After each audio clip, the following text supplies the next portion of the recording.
왜 이렇게 힘들고 아프고 고통스러워야 하나? 고통에도 순기능이 있어요.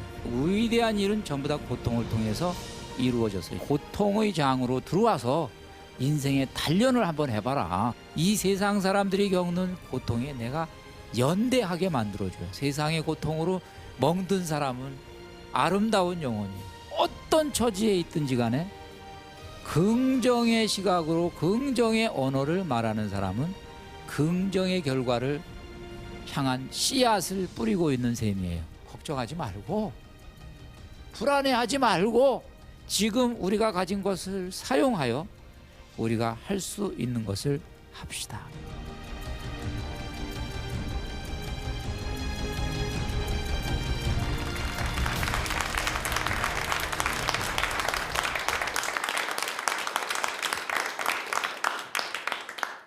여러분들 반갑습니다. 반갑습니다. 오늘은 이렇게 보니까 제가 짝사랑하던 세대가 많이 와 있어요. 우리 젊은이들을 보면은 제 가슴이 뜁니다.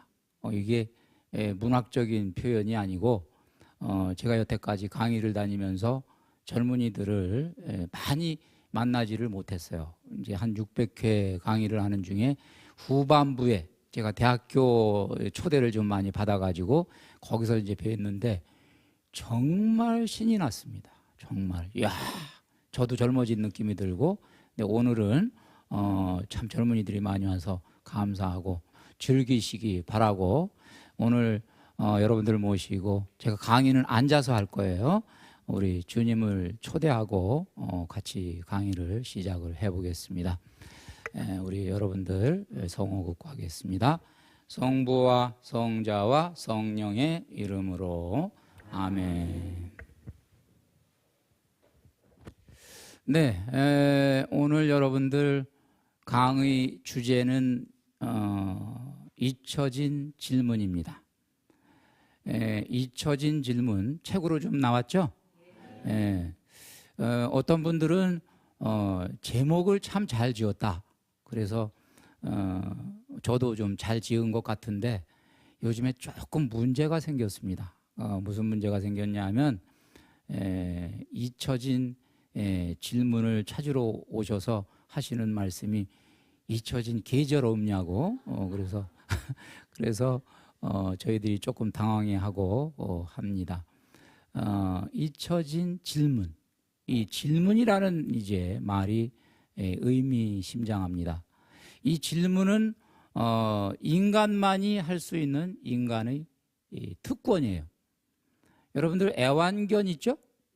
애완견이 여러분에게 질문하는 거 봤어요? 이 동물은 질문을 하질 않아요. 인간만이 질문을 합니다. 인간이 질문을 하면서 인간은 무한 가능성으로 향해서 성장하고 전진합니다. 그런데 그 질문은 그때그때 그 사람의 관심사, 또 그 사람의 수준, 뭐 이런 것들을 반영을 합니다. 그래서 각자 자신의 삶의 처지에서 가장 절박한 물음들이 있을 거예요. 그래서 이 잊혀진 질문은 물론 어느 분이 던진 질문을 토대로 제가 글을 썼지만 오늘은 여러분이 주인공이 되도록 제가 초대를 좀 해드리고 싶어요. 그래서 여러분의 물음은 무엇이냐? 한번 가장 절박한 나의 물음은 뭔가? 여러분들이 여기서 한번 불쑥불쑥 떠오르는 물음에 답변을 좀 해보는 것도 좋겠습니다. 마이크 어디 있나요? 먼저 그동안에 나름대로 제 자신은 이제 또 지금까지 뒤 돌아보면서 한번 또 이렇게 지난 과거도 생각해보고, 또 오늘 지금은 앞으로 제가 살아가는 길이 어떻게 사는 것이 가장 잘 사는 것인가 하는 그런 질문을 제 자신에게 하고 싶습니다. 네, 아주 영성적인 질문이에요. 네, 좋습니다. 또 어느 분이 또 질문을 가지고 계십니까? 저는 언제쯤 제가 꿈을 이룰 수 있을지가 가장 큰 고민이면서 질문입니다. 네.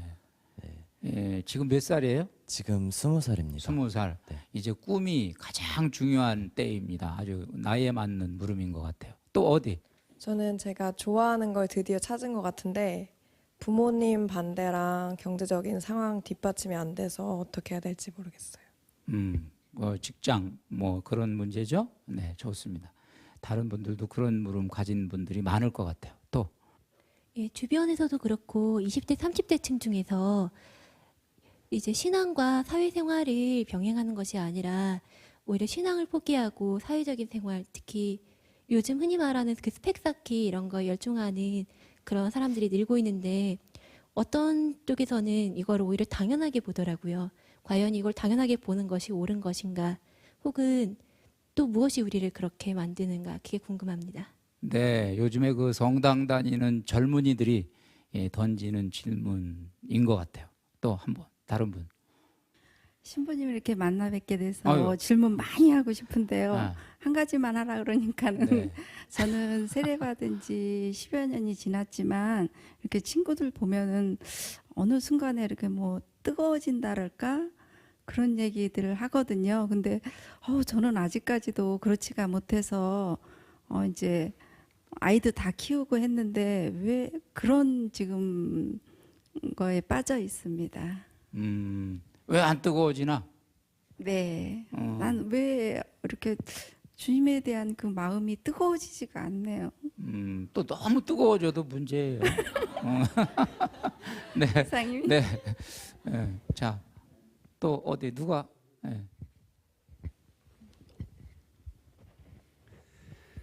그 사람이 살아가는데 잘 사는 것도 중요하지만 잘 죽는 것도 굉장히 중요하다고 그렇게 알고 있습니다. 아직 많이 살아보진 않았지만 또 여기 젊은 청년들 많이 있는데 그 삶의 과정 그러면 과연 어떻게 죽는 게 가장 잘 죽는 건가? 어떻게 뭐 죽어가기 위해서 사는 건 아니지만 어떻게 죽어가기 위해서 준비하는 게 가장 중요한 건가? 그거에 대해서 저 자신에 대해 질문을 좀 던져봅니다. 예. 네. 연세가 얼마나 되시는데? 50입니다. 네, 좋은 질문이에요. 네.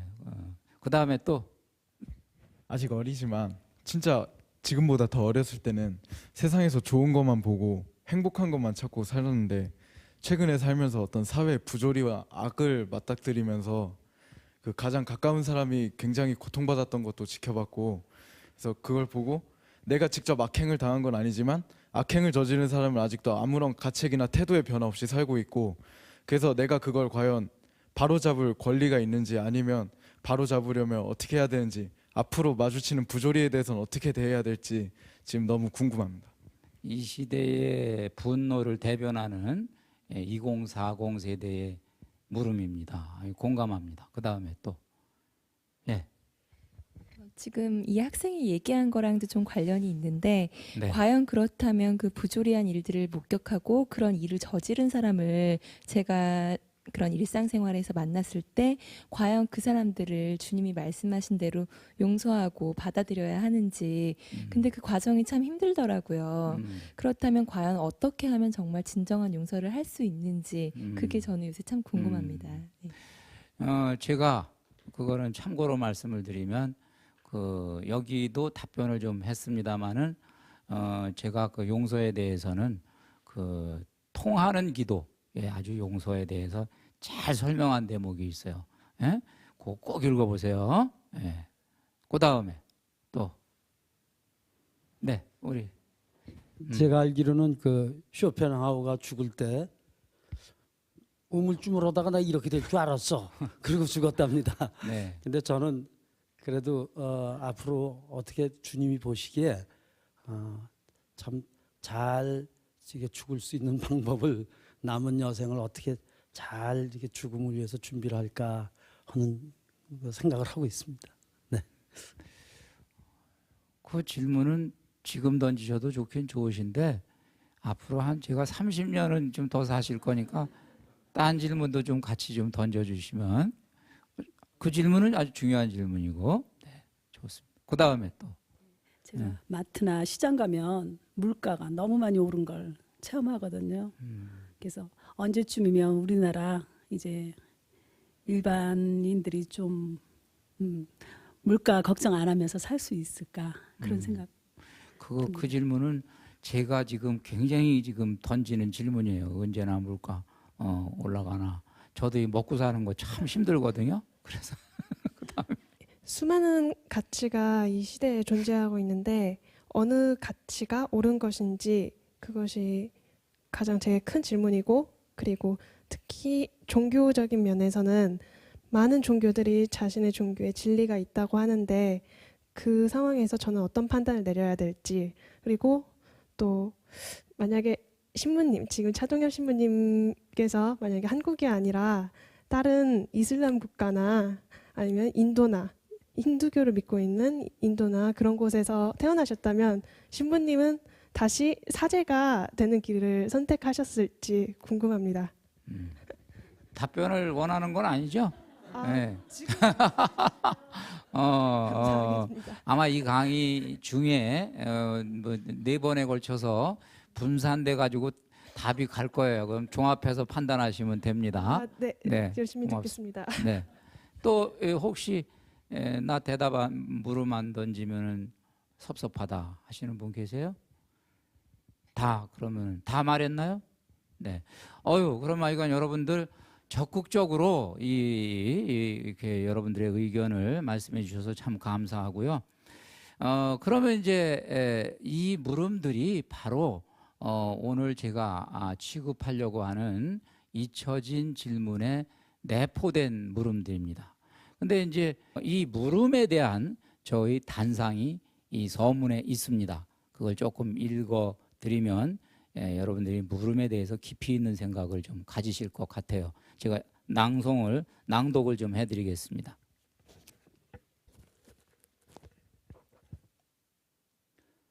여러분들 잘 들어보세요. 시방 세상이 하수상하다. 소위 2040 세대의 신음은 거칠고 절망은 깊고 분노는 격하고 혼돈은 치르기다. 그 언저리라고 나을 바 없다. 너고 나고가 없다. 모두가 한 통 속으로 공항을 넘어 오리무중이다. 저마다 묘안을 쥐어짜보지만 답답함은 가시지 않는다. 이 난리통이 언제쯤이나 어떻게 지나가려나. 지진, 쓰나미가 덮치면 그 원인이며 대책이며를 표층에서 찾지 않고 그 아래 집안에서 찾듯이 모르긴 몰라도 오늘 대한민국을 급습한 문화적, 사회적, 정치적 지각 변동에 대한 묘책도 부글부글 끓는 여론의 표층에서 찾을 것이 아니라 그 아래 심층에서 찾아야 할지 모른다. 그 아래 심층, 그곳이 어디인가? 인간 존재의 밑바닥을 말한다. 거기 무엇이 있는가? 마르지 않는 물음의 셈이 있다. 왜? 하필이면 왜 나에게 이런 일이? 하여간 어떻게 살아야 옳으냐고. 도대체 무엇을 위한 인생인가? 이런 물음들이 그때그때 솟구쳐 올라 때로는 하늘에 삿대질을 해대고 때로는 자신을 무차별로 질타하고 때로는 거침없이 궤도 수정에 용단을 내리게 하고 때로는 묵직한 터치로 등을 밀어주기도 하는 것이다. 여기까지가 이제 물음에 대한 의미였어요. 우리가 물음을 잘 물으면 여기서 좀 뭔가 좋은 것이 나온다는 취지인데 어떻게 좀 공감이 갑니까? 네, 그래서 평소에 물음을 잘 물어야 돼요. 물음은 그 사람의 수준을 반영합니다. 매일 먹고 사는 것만 물으면 그건 먹고 사는 수준이에요. 그죠? 근데 오늘 여러분들 물음 수준이 너무 높았어요. 여러분의 하여간 칭찬해 드리고 싶습니다. 자, 그러면 이제 본격적으로 저는 이 강의를 통해서 여기 24가지 질문이 있는데 이 24가지 질문 중에서 오늘 우리에게 피부에 와 닿는 질문을 중심으로 한번 그냥 답을 꾀해 보겠습니다. 여러분하고 같이 대화를 나누면서 첫 번째 물음이 뭐냐면 이제 우리 살기 위한 생명의 몸살에 관한 물음인데 한 번 태어난 인생 왜 이렇게 힘들고 아프고 고통스러워야 하나? 뭐 이런 질문이에요. 고통에 대한 물음이에요. 아마 여러분들도 아까 이제 물음 중에 그런 고통에 대한 물음이 있었습니다. 독일의 유명한 작가이자 시인인 에리히 캐스트너 사상가이고 철학자이고 뭐 그래요. 그가 시를 남겼는데 요람과 무덤 사이에는 고통이 있었다. 이게 시예요. 요람이 뭐죠? 애들 흔드는 거. 무덤, 태어나서 죽음까지 그 사이에 뭐가 있어요? 고통이 있었다. 이것은 좀 과장된 표현입니다. 그러니까 다른 거는 없었다. 딱 그거 하나예요. 그런데 저는 우리가 살아가면서 이 세상에 존재하는 것 가운데에 과장법을 아무리 많이 써도 허용이 되는 것이 고통이다 이렇게 생각합니다.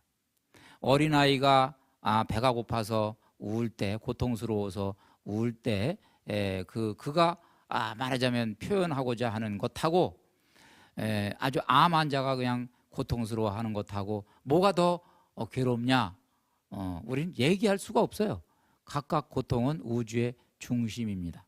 그래서 우리 속담에 내 얼굴에 난 뾰루지가 다른 사람 엉덩이에 난 종기보다 더 아프다. 그런 속담이 있어요. 그러니까 고통은 전부 다 벅찬 거예요. 각자 고통은 벅찬 거예요. 그래서 이 고통에 대해서 이제 물어보는데 저는 이 고통이 왜 힘든가? 이 고통에는 역기능이 있고 순기능이 있어요. 고통의 역기능이 힘든 거야. 살다가 보면 그런데 고통에도 순기능이 있어요. 우리가 그럼 고통은 어디서 오는가? 그거를 이야기하는 거는 제 몫이 아니에요. 고통은 이미 있어요. 우리가 부정할래야 부정할 수가 없고 있어요. 내 앞에 던져지는 것이에요. 그럼 우리가 할 수 있는 최선의 방법은 뭐냐? 이 고통의 의미를 조금 긍정적으로 깨닫고 거기서 좀 뭔가를 성장의 계기를 얻어내는 것이다. 그래서 제가 대표적으로 고통은 이제 3가지 순기능이 있다. 제가 이 책에서 그렇게 이제 밝힙니다. 첫 번째, 고통은 보호의 기능이 있어요. 자, 여러분들 한번 생각해 보시기 바랍니다. 고통이 없으면 여러분들 아이가 촛불에 이렇게 돼가지고 아프지가 않으면 이 손가락이 문드러져도 얘는 이 불하고 장난을 칠 거예요. 이해가 가시죠? 그러니까 고통을 안 느껴도 문제인 거죠. 그래서 우리에게 보호의 기능이 있습니다. 두 번째, 고통은 단련의 기능이 있어요. 우리 저 태능선수촌에서 요즘에 제가 연초에 보니까 막 특집하는데 일부러 막 역기 들고 막 고생을 해요. 왜 그래요? 강해지려고, 내공을 쌓으려고. 유격훈련이에요. 인생의 유격훈련이에요. 여러분들이 이 고통이 감내하기 어려울 때 여러분들이 이 고통에 대해서 내 인생의 유격훈련이다 이렇게 생각하시고 이 고통을 받아들이는 것도 좋은 방법이겠죠. 그래서 고통을 통해서 우리가 성장하거든요. 그 다음에 이제 저는 이걸 좀 정신사적으로 연결을 좀 시켜봤는데 고통은 인류 문명의 발전의 계기였어요. 인류 문명이 결국 무엇을 통해서 발전했냐? 고통을 통해서 발전했어요. 인간이 부딪히는 한계, 먹고 사는 문제, 식량 문제, 수명 문제, 질병 문제, 이런 불편함, 이 불편함이 고통과 함께 수반되죠. 그래서 그런 불편함들을 해소하기 위해서 사람들이 궁리하다가 보니까 문명이 생겨난 거예요. 위대한 일은 전부 다 고통을 통해서 이루어졌어요. 시련을 통해서 이루어졌습니다. 그런데 이제 우리들이 이 고통에 대해서 지금 이제 특히 2040 세대의 고통을 이제 분노를 이 사회가 많이 언급합니다. 공감해요. 근데 사실은 2040 세대 이전의 세대는 고통이 없을까요? 있죠? 이후의 세대는 고통이 없을까요? 있어요. 그래서 모두가 고통을 겪는데 왜 유독 우리 젊은이들이 겪는 고통이 요즘에 문제가 되냐? 이것은 고통에 대한 우리들의 어떤 뭐라 그럴까요? 그 적응력 또는 면역력 이런 것들이 형성이 안 돼서 그래요. 생각해 보세요. 절대적인 어떤 기준을 가지고 놓고 본다면 요즘에 살기 어렵다 그런데 지금이 평균적으로 살기 어렵습니까? 30년 전이 살기 어려웠습니까? 근데 그때는 살기 어렵다고 얘기한 사람들 얼마 없었는데 왜 요즘에 살기 어렵다고 얘기하는 사람이 그렇게 많이 나오죠? 그 이유는 고통에 대한 내성이 우리 젊은이들에게 형성이 안 됐기 때문에 그래요. 젊은이들이 온실에서 자랐어요. 고생을 안 해봤어요. 굶어보지를 못했어요. 추위에 떨어보지를 못했어요. 요즘에 옷들이 얼마나 좋은지 추위가 뭔지 몰라. 우리는 영하 5도에서도 벌벌벌 떨었어요. 저도 옛날에 왜냐하면 스웨터 입고 영하 5도를 견뎌냈어요. 그것이 옛날 여러분들의 선배들의 삶이었어요. 심심하면 배를 골았어요. 배가 불러본 적이 없어요. 배고파 죽겠는 적은 있었지만 배불러 죽겠는 적은 없었어요. 우리들. 그러니까 우리 지금 이 젊은이들이 또 요즘에 이제 고통 때문에 절망에 빠져요. 그죠? 절망에 빠져가지고 막 끊어요. 목숨도 끊고 막 그러는데 그런 것들도 또 군대에서도 마찬가지고 그러는데 전부 다 우리 어른 세대가 여러분에게 잘못해서 그래요. 뭘 잘못했냐? 너무 금이야 오기야 온실에서 키워가지고 내 새끼는 하여간 내 새끼는 고통에서부터 좀 면제를 시켜가면서 귀하게 키워가지고 고통을 견딜 수 있는 내성, 면역력이 형성이 안 됐어요. 그래서 저는 과감하게 제가 자식이 없으니까 과감해요.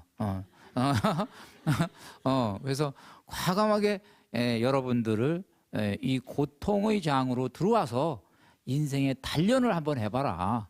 여러분들 아주 여러분의 미래를 위해서 굉장히 지금 좋은 시절을 보내고 있다. 여러분이 성장하면서 20살까지 고통 없이 살았으니까 20대 초반이라도 중반이라도 거기서 고통에 대한 내공을 키워서 나머지 인생을 멋지게 살아라 하는 어떻게 보면 시대적인 섭리가 아닌가 하는 것도 저는 여러분에게 말씀드리고 싶어요. 그런 점도 있죠? 그래서 여러분들이 강해지시면 좋겠어요. 그리고 이런 고통을 우리가 이렇게 맞부딪혔을 때 포장마차집에 가서 신세 한탄하는 것으로 말하자면 이 고통의 문제를 스트레스를 풀어버리면 그건 거기서 끝나는 거예요. 고통은 우리를 성찰회로 초대를 해요. 그래서 고통이 왔을 때 하늘을 바라보면서 삿대질이라도 하는 사람은 앞으로 좀 괜찮아요. 삿대질을 하세요. 하늘에 대고 조금 겸손하게 조금 부드러운 말로 그래서 따지세요. 그래서 이 삿대질하고 따지는 거는 무엇을 의미하느냐 하면 여러분들 그 칼 야스퍼스라는 철학자가 고통은 최종적 포괄자라는 말은 종결자야. 요즘 여러분 얘기로 하면은 이 세상에 모든 종결자 있잖아요. 마지막 종결자를 위한 암호다. 그를 불러내기 위한 암호라는 거예요. 그럼 좀 말이 좀 어려워요, 그죠? 설명을 드리면 이렇습니다. 여러분이 음식점을 가면은 음식점에서 뭘 맛있게 먹는데 뭐가 파리가 빠졌든지 구더기가 나왔든지 나왔어요. 이 종업원 불러다가 종업원하고 얘기해봐야 소용이 없어. 이건 종업원하고 얘기할 문제가 아니야. 뭐라 그래요? 사장 나오라 그래. 사장 나오라 그래. 그렇게 얘기하죠. 사장하고 얘기해야 돼 이거는. 그래서 사장 나오라고 그래서 사장한테 따진다고. 그러니까 고통은 이 삼남한상 우주의 사장 CEO 나오라 그래. 왜 이따위로 이 서비스가 이따위야? 왜? 무슨 말인지 아시겠어요? 그거를 불러내서 따지게 만드는 계기가 되니까 평소에 고통이 없을 때는 그 사장하고 나하고 소통이 안 이루어지는데 우주의 CEO한테 소통이 안 이루어지는데 고통을 통해서 그분하고 비로소 나하고 소통이 이루어지더라. 그것이 고통인 거예요. 그러면 여러분들 우리 인생에서 고통이 부딪혔을 때 이제 이 고통이 참 유익하구나 하는 깨달음은 오죠? 예. 여러분들이 이 고통을 통해서 여러분 내공도 쌓고 그 다음에 여러분 초월적인 존재예요. 초월적인 존재라는 얘기는 이 땅 위에 발만 디디고 사는 존재가 아니라 인간은 직립보행을 하는 존재고 하늘을 쳐다보는 존재고 우주의 끝을 내다보는 존재예요. 그것이 이 고통을 통해서 물음으로 제기가 되고 거기서 나의 본연의 모습을 확인하게 되는 거예요. 거기서. 그래서 여러분들이 이 고통을 발전의 계기로 삼는 것도 지혜다. 이 말씀을 제가 드리고 싶습니다. 그리고 이제 이 고통에 대해서 제가 참 아름다운 시를 하나를 발견했어요. 우리 김용택 시인의 시인데 요것도 제가 조금 음미를 해보겠습니다. 참 제가 공감을 하면서 이야 이분이 이 동심의 세계에서 어린아이들하고 이렇게 하다가 보니까 역시 눈이 맑으니까 고통을 바라보는 고통에서 건져 올린 지혜도 참으로 맑구나 하는 생각이 들었습니다. 한번 들어보세요. 이 달관으로 노래를 했어요. 내 가슴은 늘 세상의 아픔으로 멍들어야 한다. 멍이 꽃이 될 리 없다. 그러나 진정한 사랑으로 나는 늘 세상의 고통 속에 있어야 한다. 이 고통에 대해서 이 고통을 성찰하고 음미해 보지 않은 사람은 고통을 저항하고 고통의 이의를 제기하고 피하려고 해요. 근데 방금 제가 얘기한 대로 고통이 지니고 있는 이 순기능에 대해서 인생에 연륜이 생기면서 그 순기능을 하나씩 둘씩 깨달아가면 이제 이 고통이 지니고 있는 긍정적인 의미를 알게 돼요. 그리고 그렇게 되면 내가 고통을 피하는 데에만 내 삶의 목적을 두는 것이 아니라 이 세상 사람들이 겪는 고통에 내가 연대하게 만들어줘요. 기가 막힌 일이에요. 같이 아파하게 만들어줘요. 그죠? 그래서 내 가슴이 나 혼자는 아무 문제가 없어도 먹고 살고 있고 나는 안전지대에 있고 나는 문제가 하나도 없어도 그것을 즐겁고 행복하게 여길 것이 아니라 아직 내 이웃이 고통 속에 있는 것에 내가 함께 생각이 미쳐야 되고 거기에 나도 같이 멍이 들어야 된단 말이에요. 세상의 고통으로 멍든 사람은 아름다운 영혼이에요.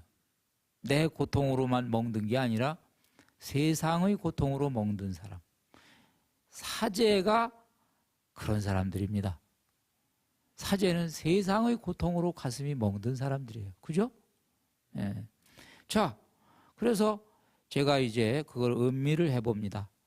곱씹어 보니 달관도 아니군요. 시인의 가슴을 가득 메운 것은 초탈이 아닌 사랑이었군요. 그 사랑도 보통 사랑이 아닙니다. 고통의 이유를 날카롭게 따져 묻다가 피할 길을 하염없이 모색하다가 아예 고통을 품어버린 사랑입니다. 제가 이렇게 음미를 해봤습니다. 이 지혜가 번뜩이죠? 네. 자, 이제 그렇게 이제 우리가 고통을 긍정적으로 이제 한번 생각을 해봤는데, 그래도 오늘 이 사회는 집단적으로 지금 존재의 위기를 느끼고 있어요. 아까 얘기하는 분노의 시대다, 그런 말이 이제 말하자면 매스컴들을 통해서 지금 쫙 퍼지고 있어요. 저도 이 온순한 사람인데 요새 말이 거칠어졌어요. 막 욕이 나와. 그 욕은 세상의 고통으로 멍든 가슴에서 나오는 욕이야. 함께 욕을 해야지. 예? 이 세상이 온통 지금 분노로 욕을 하는데 나 혼자 고상한 척하고 그러면 안 되죠. 그죠? 그래서 같이 동참했어요. 욕하는데 저도 돌멩이 던지고 그랬습니다. 자, 그러면은 이제 이 문제를 어떻게 이거를 우리가 접근을 할 것인가. 그러면서 저는 또 성찰을 해봤어요. 분노가 마지막 말하자면 우리의 선택이어서는 안 되겠다. 우리의 마지막 언어가 분노라면 이 사회에는 비전이 없어요.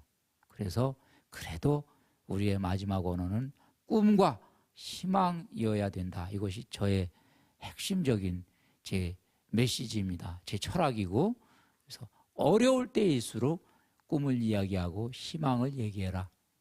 절망을 이야기하지 말고. 그렇죠? 그래서 제가 그런 철학을 가지고 있는 분을 두 분을 소개를 하겠습니다. 그리스인 조르바를 쓴 그리스의 대표적인 작가 니코스 카잔차키스라는 분이 있어요. 뭐 아시는 분들은 많이 아실 거예요. 유명한 분이에요. 이분이 무슨 말을 했냐면 현실은 바꿀 수 없다. 못 바꿔요. 현실을 보는 눈은 바꿀 수 있다. 현실은 못 바꿔요. 근데 그 현실을 보고 내가 여태까지 비관했다면 그 비관한 눈은 바꿀 수 있어요. 긍정의 눈으로 바꿀 수 있어요. 희망의 눈으로 바꿀 수 있어요.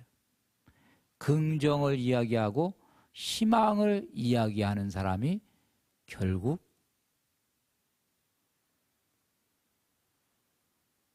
밝은 미래를 맞이하게 돼 있어요.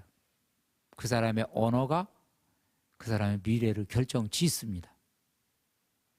오늘 우리 젊은이들, 여러분들이 어떤 처지에 있든지 간에 긍정의 시각으로 긍정의 언어를 말하는 사람은 이미 긍정의 결과를 향한 씨앗을 뿌리고 있는 셈이에요. 그렇죠? 네. 그래서 내가 과감하게 얘기합니다. 여러분에게 과감하게 얘기해. 지금부터 친구 리스트를 다 적어가지고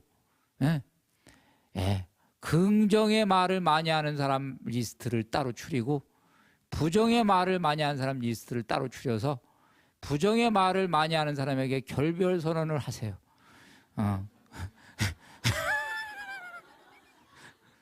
아시겠죠? 그래서 그러면 여러분의 미래가 좋아져요.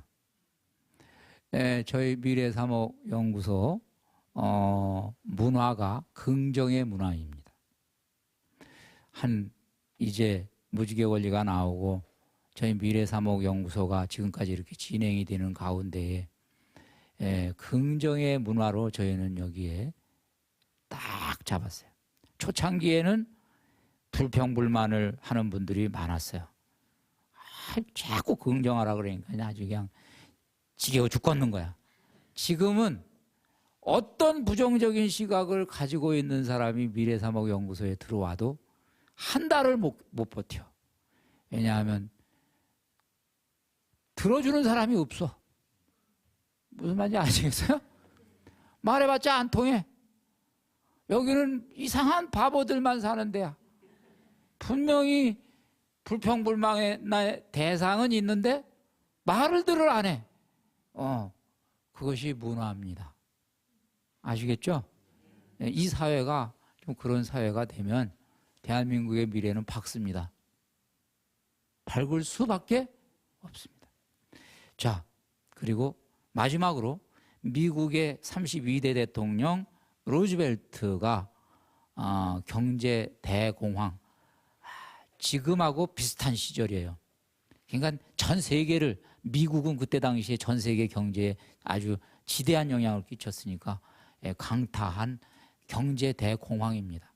그때는 막 굶어 죽는 사람들도 많았어요. 오늘도 뭐 유럽, 뭐 미국, 뭐 아시아 할 것 없이 지금 아주 힘든 시절을 지내고 있는데, 그분이 대국민 연설을 통해서 희망 메시지를 전했는데, 그 메시지를 저는 굉장히 좋아합니다. 저의 신앙이고 저의 종교가 됐습니다. 그분이 뭐라고 그랬냐면, 여러분, 지금 우리가 있는 장소에서 지금 우리가 가진 것을 사용하여 우리가 할 수 있는 것을 합시다. 걱정하지 말고, 불안해하지 말고, 다시 한번 말씀드리면, 지금 우리가 있는 장소에서 지금 우리가 가진 것을 사용하여 우리가 할 수 있는 것을 합시다. 제가 그것을 이렇게 오늘 한국의 실정에 맞춰봤습니다. 오늘 이 강의의 마지막 제가 말하자면 메시지가 되겠습니다. 지금 우리가 있는 장소에서 우리에게 필요한 것은 개념 있는 비판보다 솔선하는 대안 실행입니다. 지금 우리가 가진 것은 절망과 문책과 비난이 아니라 희망과 격려와 위로입니다. 지금 우리가 할 수 있는 것은 포기와 중단이 아니라 인내와 새 출발입니다. 여기까지 오늘 첫 번째 강의였습니다. 혹시 질문 미진한 거 있으면 받겠습니다. 네. 마이크. 네.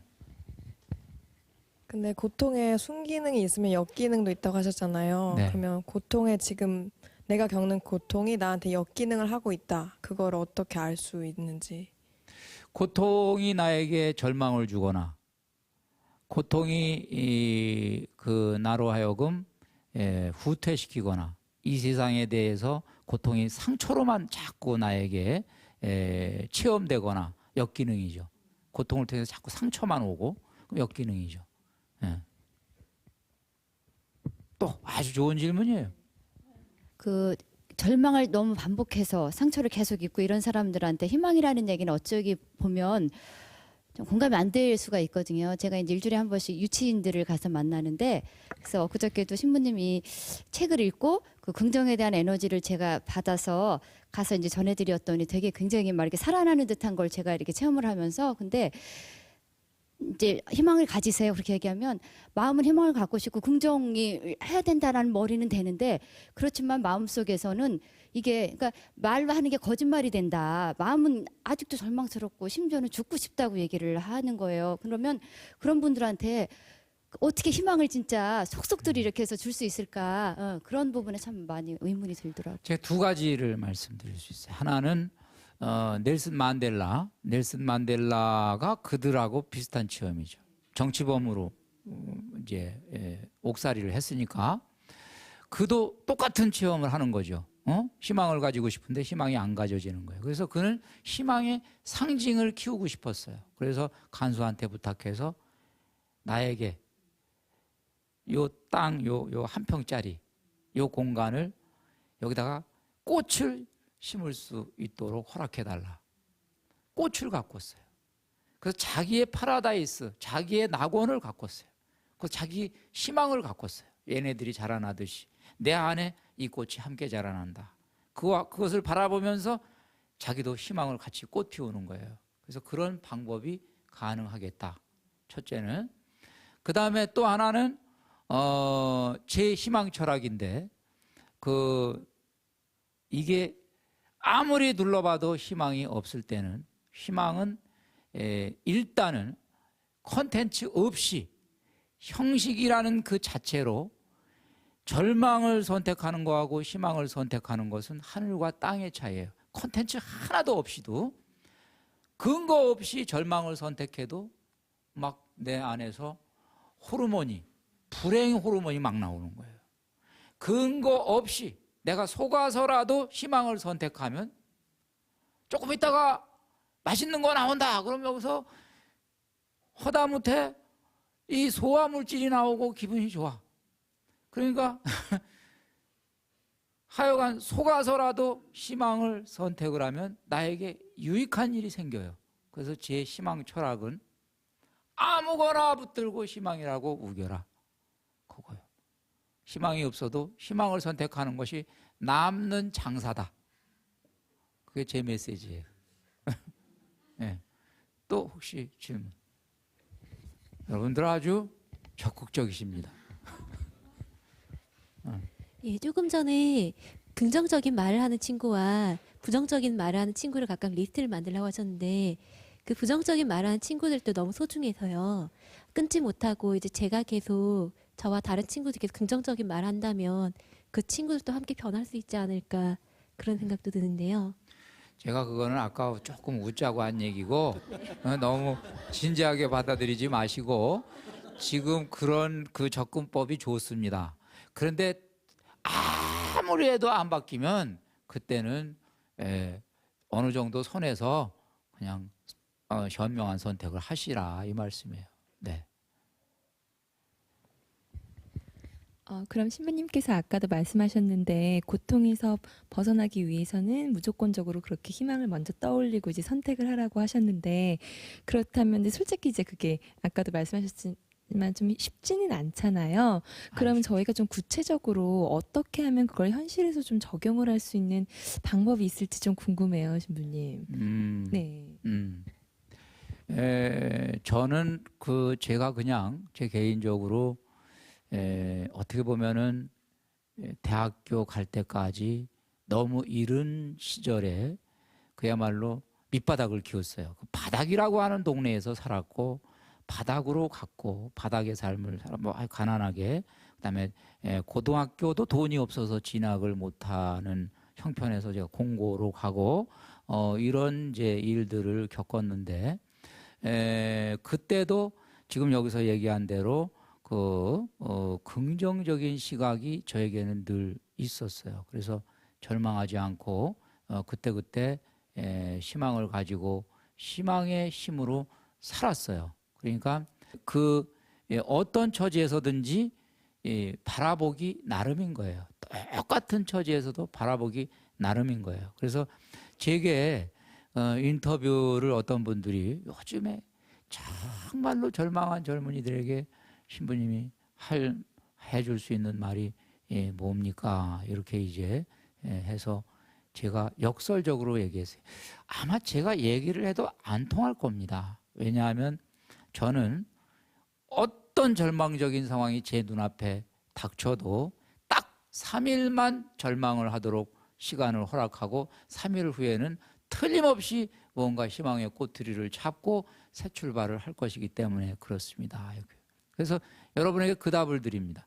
3일만 실컷 절망해라. 실컷. 아주 술 먹든지 뭘 하든지 실컷. 구토가 날 때까지 실컷 그냥 아주 신물이 날 때까지 실컷 절망을 해라. 그러면 희망이 생길 것이다. 이 얘기를 드리겠습니다. 예, 여러분들 이 정도에서 마치겠습니다. 우리 또 성호 긋고 마치겠습니다. 성부와 성자와 성령의 이름으로 아멘. 고맙습니다. 감사합니다.